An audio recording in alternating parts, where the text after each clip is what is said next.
በስመ አብ ወወልድ ወመንፈስ ቅዱስ አሐዱ አምላክ አሜን። የተወዳችሁ በክርስቶስ በሰማያዊ ስፍራ በመንፈሳዊ በረከት የተባረካችሁ እግዚአብሔር በብዙ ጸጋ በብዙ ምሕረት በብዙ በጎነት የሚያኖረን የሚያኖራችሁ ቸርነቱ የበዛ አምላክ ያለን ያላችሁ ከሰማያት የወረደ በመስቀል ላይ የተሰቀለ ራሱን ቤዛ አድርጎ የሰውን ዕዳ የከፈለ በዕዳው መክፈል ምክንያት ነፃ የወጣ የተዋጀ ዳን ሕዝብ የሆናችሁ ብሩካን እግዚአብሔር ልጆች ሁላችሁ እንደምንቆያችሁ ሁሉን የሚችል አምላክ ጌታ እስከ ዘላለም ክብር ምስጋና ይገባዋል። እንግዲህ እግዚአብሔር ልጆች አሁን የጌታችን ትንሣኤ የሚከበርበት ቀን አንድ ሳምንት ነው የሚቀረው። ሰሙነ ሕማማት እንገባለን። እንኳን ለዚህ ያደረሰን አደረሳችሁ። ይሄ ጊዜ እግዚአብሔርን በከፍታ ሁኔታ የምናስብበት የጌታችን የክርስቶስን መከራ የምናይበት የምናስብበት ጌታን ደግሞ በድሆች ሰውነት የምናገኝበት ነው። ድሆችን በመርዳት ትጉ። በየቦታው በየሰፈሩ በሚታያችሁ በምትገነዘቡት መንገድ ጌታችን ኢየሱስ ክርስቶስን የምትወዱ ሁሉ ድሆችን በመርዳት ይሄን ሳምንት አሳልፉ። እግዚአብሔር እናንተን ዘራችሁን ቤታችሁን ይባርክ። ዛሬ የምንማረው ጌታችን ኢየሱስ ክርስቶስ በወንጌል ላይ የተረከልን አስገራሚዋን ሴት እና በእሷ ሕይወት ውስጥ ደግሞ የመንፈስን ጽናት እንባችን ያልታበሰ ጩኸታችን ያልተሰማ የሚመስለን ተስፋችንን ገና የማንጨበጥ የሚመስለን የምናስበው የምንፈራው የሚወርሰን ለሚመስለን ሰዎች የተነገረ የብርታት ትምህርት ነው። ሉቃስ ወንጌል 18:3 ላይ ስለ አንዲት ሴት ስለ አንዲት መበለት ባል ስለሞተባት ሴት ነው የተጻፈው። እቺ ሴት ባለጋራ ወይም ጠላት አላት። የጎረቤትም የሥራ ባልደረባም ቢሆን ብቻ ብርቱ ጠላት ተነስቶባት የእሷንና የልጆቿን ንብረት ለመውሰድ እና በግፍ ሊነጥቃት የፈለገ ጠላት እንደነበራት ይነግረናል ይሄ ታሪክ። በዛ ውስጥ ደግሞ በጊዜው በሀገሩ እጅግ በጣም ጨካኝ ክፉ ገዢ ነበር። ምንም የሰው ጉዳይ ረብ የማይሰጠው ገዢ ወይም መሪ ነበራቸውና በዚያ ዘመን ግን እንዴት አድርጋ ፍርድ እንደተቀበለች በጽናቷ የሚያስረዳ ትምህርት ነው። ምሳሌ ትምህርት ነው። በዛችም ከተማ እንዴት መበለት ነበረች። ወደ እርሱም እየመጣች ወደ ዳኛው ማለት ሆኖ ከባለ ጋር ይፍረድልኝ ትለው ነበረ። ቁጥር 2 ላይ ሉቃስ 18:2 ላይ በአንዲት ከተማ እግዚአብሔርን የማይፈራ ሰውንም የማያፍርድ አንድ ዳኛ ነበር። በዛችም ከተማ እንዴት መበለት ነበረች። ወደ እርሱም እየመጣች ከባለ ጋር ይፍረድልኝ ትለው ነበር። እያለ ቀንም አልወደደም። ከዚህ በኋላ ግን በልቡ ምንም እግዚአብሔርን ባልፈራ ሰውንም ባላፍር ይቺ መበለት ስለምታደክመኝ ሁልጊዜም እየመጣች እንዳትረብሸኝ እፈርድላታለሁ አለ። ጌታ ኢየሱስም አለ፣ አመፀኛው ዳኛ ያለውን ስሙ። እግዚአብሔር እንግዲያውስ ቀንና ሌሊት ወደ እርሱ ለሚጮሁት ለሚታገሳቸው ምርጦቹ አይፈርድላቸውምን? እንግዲህ ይቺ ሴት ጩኸቷ ብርታቱ ተስፋ ማትቆርጥ ጽናት ያላት ፍርድ እንድትቀበል ጨካኝም ቢሆን አብስታ በመጮህ የዳኛውን ጨካኝነት የረበሸች ነች። ጨካኝ ነው ግን ምቾቱን የነሳው የሴት ጩኸት ፍረድልኝ ፍረድልኝ ሲገባ ሲወጣ አጃቢዎቹን አልፋ አጋፋሪዎቹን አልፋ ከግቢው ውጭ ቆማ ግቢውን አሳልፋ የጮኸች ፍረድልኝ ፍረድልኝ ትላለች። እሱ ካለፈ የእሷን ድምፅ ያዳምጣል፣ ሲገባም ያዳምጣል የእሷን ድምፅ። ለፍርድ ወንበር ሲቀመጥ በርቀት የእሷን ድምፅ ያዳምጣል። ፍትህ የሌለው ነው ግን ጩኸቷ ይረብሸዋል። በቃ ልፍረድላትና ልገላገላት ብሎ ይሄ ክፉ ዳኛ ፈረደላት። ሴት እንዲፈርድላት አደረገችው። የዓላማ ጽናቷ ብርታቷ እንዲፈርድላት አደረገችው። እናንተ ደግሞ የበለጠ የሚታገሳችሁ ምርጦቹ እግዚአብሔር የሚራራላችሁ ምርጦቹ እናንተ እንዴት ያርጉ እግዚአብሔር አይፈርድላችሁም ብሎ ይጠይቀናል። እግዚአብሔር ልጆች ጸሎት ያቆማችሁ በጣም ብዙ ሰዎች አላችሁ። የኔ ጉዳይ በቃ ብላችሁ ማን ነው በቃ ያላችሁ? እግዚአብሔር ልጆች እናንተ እግዚአብሔር ምርጦች ማን ነው ያላችሁ? ማን ነው ያላችሁ? እግዚአብሔር ቃል እውነት ነው። ቃል እውነት ነው ተጽፏል። ቃሉ እውነት ነው። እውነትን ነው የምታምኑት ወይስ ሐሰትን ታምናላችሁ? መንፈስ ቅዱስ የሚናገረውን ነው ወይስ ውስጣችሁን ታምናላችሁ? እግዚአብሔር ልጆች ለምንድን ነው ከመሰዊያችሁ ዞር ያላችሁት? እህቶች ለምንድን ነው ዞር ያልሽው? ድሮ ትጋትሽ ብርቱ ነበር። ያንን የምትፈልጊውን ለመጨበጥ እስክትቺ ድረስ ትተጊ ነበር። በገዳሙም ብትሄጂ በሱባኤውም ጊዜ በጾም ጊዜ በቅዳሴውም ጊዜ ዘወትር በጸሎት ርዕሳሽ የምትጠይቂው ጥያቄ ነበርሽ። አሁን ግን ተስፋ ቆርጠሽ ትተሽዋል። እግዚአብሔር ሲዘገይ የማይሰማ መሰለሽ። እግዚአብሔር ቃል የአባቶቻችን መጽሐፍ እንደማይሰማ ዝም ይላል። የሰዓታት መጽሐፍ ላይ እንደማይሰጥ ይታገሳል።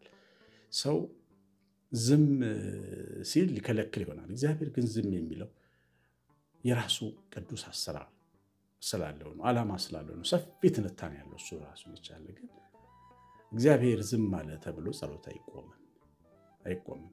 እንኳን እግዚአብሔር ይህች እንኳን መበለት በክፉ ዳኛ ፊት ተፈርዶላታል ስለ ብዙ ጩኸቷ።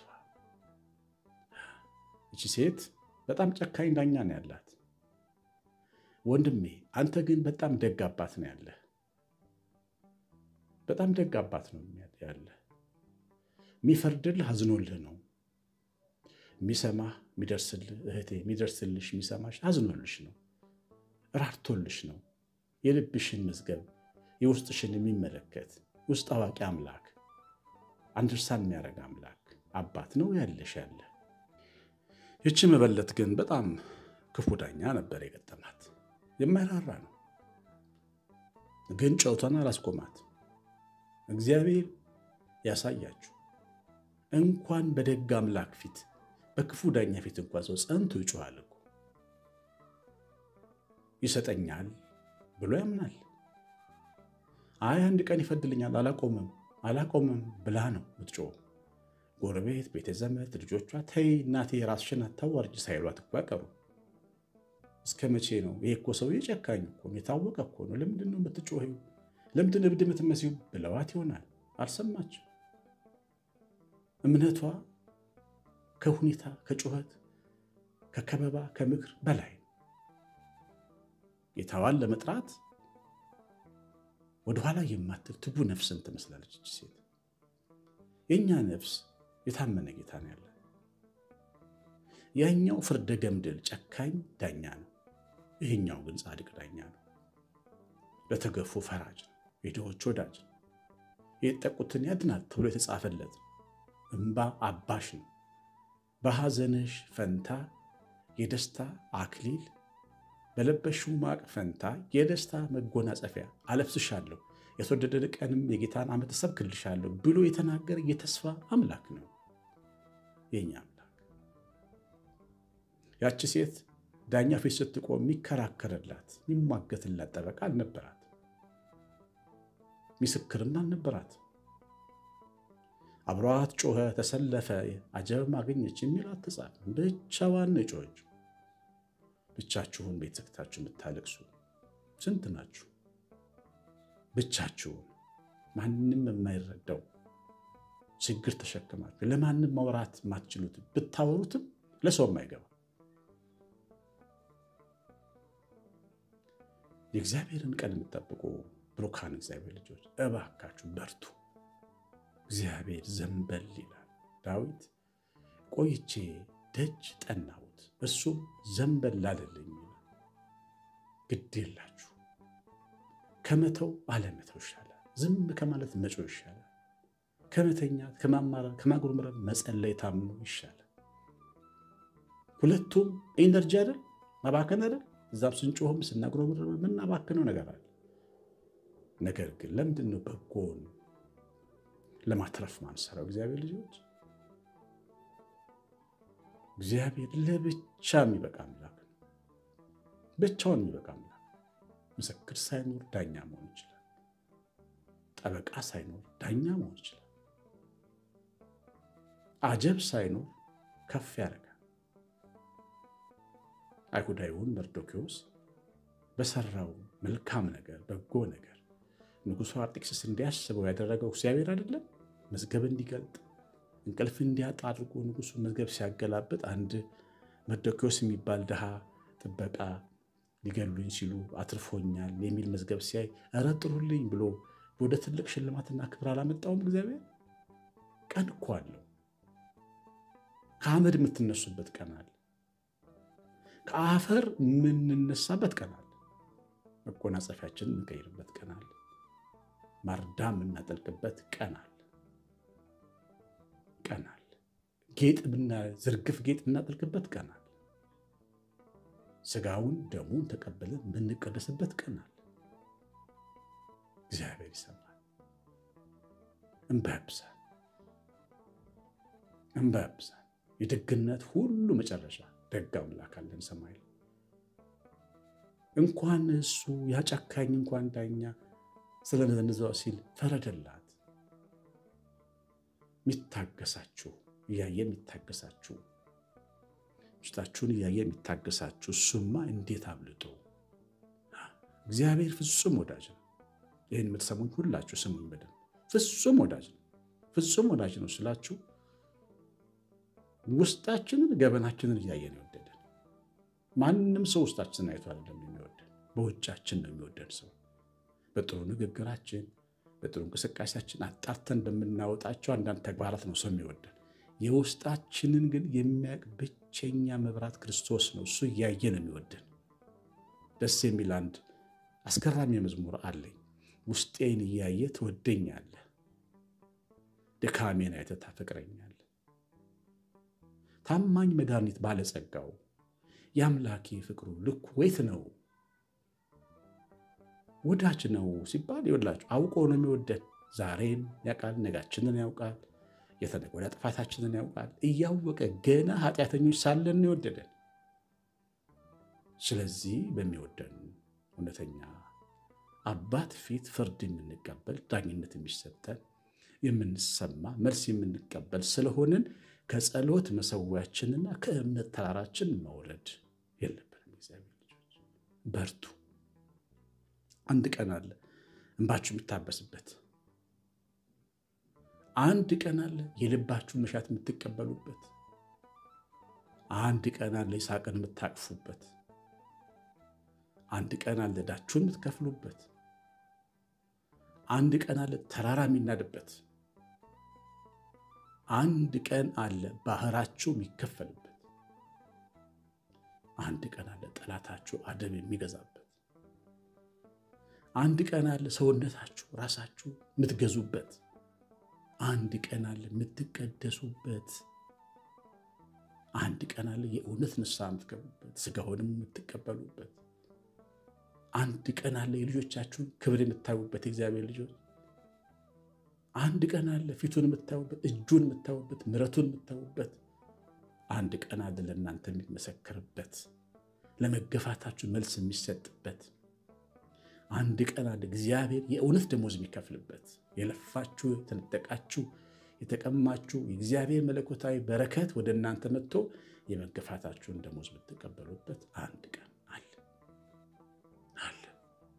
የታመነ እግዚአብሔር ሰማይ ላይ አለ። ልጁን ልኮ የተረከልን ይሄንን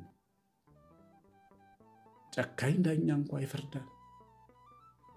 ጨካኝ ችሎት እንኳን ለድሃ ይፈርዳል። እንኳን ደግ አምላክ እንደው እግዚአብሔር አይተው፣ እግዚአብሔር አይጥልም፣ ነገር ግን ይተዋል፣ አይሰማም ከሚሉ በላይ በምድር ላይ ስሁታን እነማን ናቸው? እግዚአብሔር እንደማይሰማ ከሚሰማቸው በላይ። ከሐሳባችን ውጊያ ተጠንቀቁ። ከልባችን ውጊያ ሰይጣን የልባችንን ስንፍና እየተመለከተ በውስጣችን ሐሳብ ነው የሚዋጋ። ተጠንቀቁ እንዳትወድቁ። እግዚአብሔር ልጆች ተጠንቀቁ። የሚናገራችሁን ሳይሆን እግዚአብሔር የሚናገረውን አዳምጡ። ክፉ የሚናገረውን ስናዳምጥ ኖርን። የክፉንም ፍሬ በላን፣ ደግሞ ይበቃናል። አፈራችንን አራግፈን ልንቆም ይገባል። ታጥቀን ልንቆም ይገባል። የመስቀሉ ልጆች ነን። ሞት የተሸነፈበት የኃይልና የብርታት የአለቅነት ስልጣን በትከሻው ያለ የኢየሱስ ክርስቶስ ልጆች ነን። ልብሳችሁን አራግፉ። ከዚህ በኋላ ጥቁር የለበሳችሁ ጥቁራችሁን አውልቁ። ከሐዘን ወንበር ተነሱ። ተረሳው የምትሉ ተነሱ፣ ፊታችሁን ታጠቡ። እንደ ሐና ከዚህ በኋላ ፊታችሁ ብሩህ ይሁን፣ ሐዘንተኛ መስሎ አይታይ። የእግዚአብሔርን ሥራ ታያላችሁ። የክፉ ባሪያ አትሆኑ፣ የሐሳባችሁን ባሪያ እንዳትሆኑ። እግዚአብሔር ልጆች የሰማነውን በልቦናችን የጻፈ መንፈስ ቅዱስ ሲባርከን እሱ እንደወደደ ባስተማረንና በመከረን ምክር እንድንጸና ልባችን እንዲበረታ ፈቃዱ ይሁን። ትምህርቱ ላይ ኮሜንት አድርጉ። ምን እንዳላችሁ አያለሁ፣ አነባለሁ። ቃለ ሕይወት ያሰማልን በሉ፣ መርቁ። ደግሞ የላይክ በተኗን ስትነኳት ብዙ ሰው ቪዲዮን እንዲመለከት ያደርጋል። አብረን እንስራ። እግዚአብሔር ይባርካችሁ፣ ትውልዳችሁን ይባርክ። ቀሲስ አሸናፊ ገብረማርያም ነኝ። ሰላም